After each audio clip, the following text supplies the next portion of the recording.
Και εγώ να σας πω, στα 37-38 που την έκανα την Καλυβεριά, το ηθικό μου ήταν ακριότατο, αλλά θέλω να πω και τώρα βέβαια ακριότατο, αλλά θέλω να πω στα μικρά κορίτσια που φεύγουν εύκολα από το σπίτι, και εγώ τα πήρα στην τράλα και έφυγα, ότι άλλο να είσαι 38 και άλλο να είσαι 60 που εγώ τώρα. Αλλιώς πρέπει τα πράγματα και άμα γυρίσω πίσω, θα μου στα 60 τώρα που είσαι παιδιά μου, έτσι. Δεν θέλουμε, δεν θέλουμε.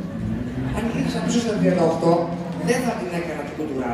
Γι' αυτό μην φεύγετε από το σπίτι γρήγορα, γιατί μπορεί να μην ξαναγυρίσει δεύτερα. Ξέρεις τι θα βρεις μετά, ποιος μαλάκας είναι.